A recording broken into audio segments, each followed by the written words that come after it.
Speaking of OGs, the next guy, Lawson, is probably, in my opinion, one of the biggest OGs I've ever known. So let's not delay with him. I know he's been waiting for a little while to get on here. Can you hear us, Big Lawson? I can hear it. Can you guys hear me? We can, loud and clear. Excellent. So you'll be the commentator this weekend. And I was telling Julien about who Lawson is earlier on the phone when we spoke, and I think he's never known you as the fighter. And I know a lot of people don't know Lawson as a fighter. So I was just looking you up earlier to tell people who is Lawson, because they see you as the commentator at the fights. They know you're one of the best-dressed guys, but you probably had 20 pro fights. And just looking at the resume of guys you fought, I've said 100 times, you will always be my favorite fighter. You were the toughest son of a bitch ever to go through the NFC cage. I think when we did the awards banquet, you were the first person I gave the toughest fighter award to. But looking at your list, I was looking at a couple minutes ago, Joshua Blyden, Nathan Williams, Rusty Crowder, Cameron Neville, Nick Sprayberry, Kevin Smith, Shane Crenshaw, Keith Richardson, Rand Weathers, John Kyrgios, Rand Weathers again, Ronnie Rogers, Jarrell Bowman, John Kofor. I mean, you look at everyone in the state of Georgia, everyone in the Southeast, you fought them and you beat both their asses. At least I tried to. Yeah, that's true. Lawson, I have nothing but respect. I've had a really good career with the NFC. I loved every fight I was in. And I loved a good scrap. That was the main thing. It really wasn't ever about winning or losing for me so much as just going out there and making a really good account of myself, in front of the crowd, entertaining people. I don't really mind getting hit in the head. So, that played into it. I can't lie, Lawson. David Oblas had to take me to school this morning when I was on the phone with him, man. He again, I know you just as the announcer, but he was like, listen, Lawson was that dude, man. And I also did some research before we got on today, and I just got to say, man, I respect what you've done. I think my first question is your why. Like, why did you love fighting so much? I wasn't like, growing up, I wasn't a very big kid. Even though I wrestled a lot, like I still experienced a solid amount of bullying growing up. And I never sought out fights, but I definitely had to defend myself on more than a couple occasions. Eventually, through wrestling as well, it built into a desire to kind of experience, real fighting. And then when I came of age, the UFC started really picking up steam, and I started my career, and I just found that I loved every second of it. It's hard to describe, but it's one of those things where like you're absolutely present. There's no thinking about what's happening in 10 minutes. There's no thinking about the last 5 minutes or 3 days before. You're absolutely in tune with the moment. And to me, that was absolutely the most wonderful thing and the biggest high. I think I've told people my biggest mistake in promoting was never getting you on TV, because I worked with TV a lot. I think we did 2 Bellator shows, 3 or 4 LFA shows, an LFA show in South Carolina. And it just worked out that unfortunately you were not on any of those shows. And when I look at all your fights at Wild Bills and Cowboys and Center Stage, nearly any one of those fights that you were always in would have been the Forrest Griffin versus Stephan Bonner fight on TV. I definitely put on some bangers at Wild Bills. We had some big crowds and some crazy fights there for sure. The John Quiros fight in particular, that was, man, that one is just immortal when you rewatch it on tape. I really enjoy it. I don't actually enjoy watching myself fight, but I enjoy rewatching that fight. That was a good moment for me. And I don't think people that weren't back there in the heyday of my fights at Wild Bills understand it, but we used to have 3,000 to 3,500 people per fight at Wild Bills. In comparison, now we average 500 to 700 people. So imagine 3,500 people at Wild Bills. You couldn't even come close to seeing you. You could only see the 3 big screens up there to see how bad it was. And I don't even think back then we had 4D or anything like that. And that was when we were still in the ring. It was We were the Hooters ring. Yeah. Oh man, yeah, because John almost went out at one point. He almost slid out from underneath the bottom rope. So I guess we brought you on today to see what you think about Doug Usher versus Jared Gooden. You'll be one of the two commentators Saturday night, you and Zach. What are your thoughts going into this one? Well, I've trained with Jared. I know Doug. We've seen each other at every single NFC event. I think they're both great guys. I definitely think it's a kind of a youth and explosiveness versus old age and trickery battle. Not to say that Doug's old, but he's been around. But I believe that Jared is definitely a little bit quicker, a little bit more explosive. And if I'm Doug, I want to make this, almost a standing grappling competition until Jared is a little bit worn down, and then maybe work more into the striking area. I definitely agree with what you said earlier, Dave, about I think that Doug can submit Jared, but I'm not sure that Jared can submit Doug. And that's not saying anything knocking Jared's ground game. He's actually very skilled on it. He is a brown belt.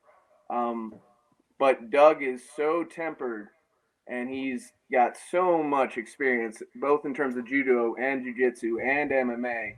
The one thing that the old dogs know how to do, and I can attest to this, is we know how to survive. And Doug is definitely tough, and he's definitely a survivor.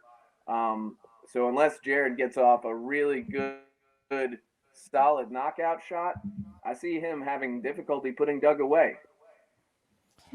Lawson, as I'm hearing you speak just about your time fighting at Wild Bills and being in the NFC, and now talking about this upcoming fight of the decade, man, I can't help but just think, how do you feel talking about those older times and just reminiscing on a time where you were in the cage and competing? Makes me feel old. No, I'm just kidding. I love talking about it. I love talking fighting. I love talking martial arts philosophy coupled with today's modern MMA because they're still very tightly connected. As Doug said earlier, he considers himself a martial artist. I too consider myself a martial artist because once you get to a certain age, you can't necessarily be just a fighter anymore. Because if it's part of your life, that part of your life eventually ends. But being a martial artist never ends, and that's part of a lifelong calling. That's kind of my take on that. And now, you work with the NFC, man, and calling these fights and watching these young fighters come up through the ranks.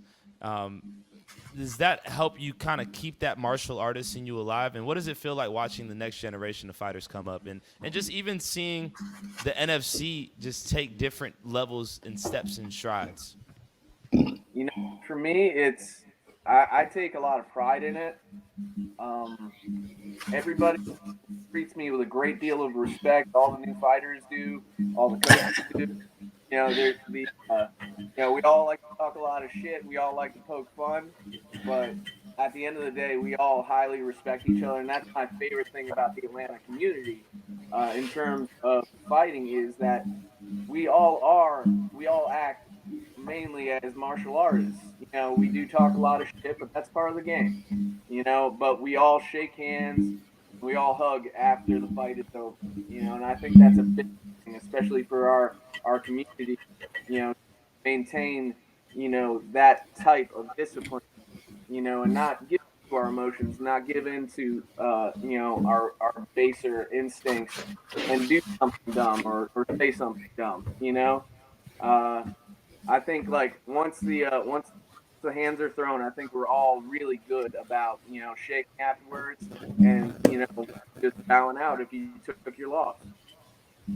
Again, ladies and gentlemen, Lawson Williams McClure joining us here on NFC Now. That's David Oblas. I'm Julien Virgin. Lawson, we appreciate your time. Now, I got to know, right now, as you're announcing these fights, do you have a couple of fighters that you're like, nah, I'm like watching for that person? A couple of favorite fighters on the NFC roster right now? You know, honestly, like there's so many good young up-and-comers and amateurs that it's really anybody's game, and everybody's improving every fight. I'm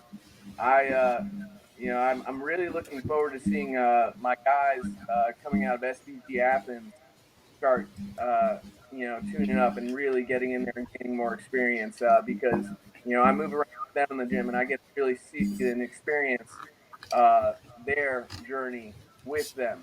So I'm excited to see, James Agee. He's fought a couple times for the NFC, and I'm really excited to see how he starts growing as Yeah, I was going to ask you to just talk about a little bit. Last question I had for you was SPG. You've been there since the beginning when it was known as the Hardcore Gym. Forrest Griffin, Brian Bowles, all the other guys that have trained there, and you've been there since day one. Talk a little bit what you've seen from the Hardcore Gym developing for is just guys in a basement beating the dog shit out of each other on a daily basis to where it is now. It's a true family fitness gym, just like any of the other big gyms in Atlanta. Yeah, no, I mean, I was there when we started making the transition, and we became less and less of a fighter's gym and more of a, family and martial artist gym. And it's really good to see not necessarily a transition back to having a large group of fighters, but transitioning over to a place where we can do both. And I think that's something really special because I think that truly is when you've captured the martial arts spirit, is when you can have, fighters in there 3-4 days a week, sparring, doing cage wrestling, doing violent stuff. And at the same time, you also have, 4-year-olds learning their BJJ, learning jiu-jitsu. You have, little kids and, people who are hobbyists learning and experiencing their martial arts journey as well. I think that's when you really know you've got it right. Yeah. So I think the last question I had for you is, who are you picking as the winner? You got Doug Usher, you got Jared Gooden. Who are you taking and how's it going down? Oof, that's tough. All right. So I hate picking because I don't want to upset anybody. But, Jared has won 2 of his last 3 fights. And I think that makes a difference. I'm going to go ahead and I'm going to give this one to Jared. Wow.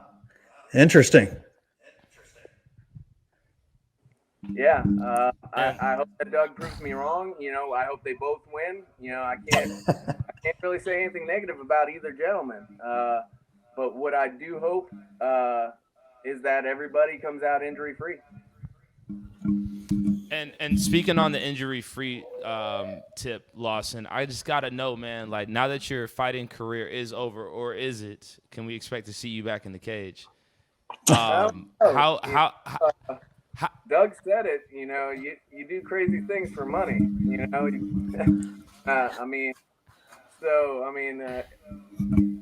if some dollars get thrown at me and it seems like a fun opportunity, I've always wanted to do one more, as the saying goes, I may not be as good as I once was, but I'm as good once as I ever was.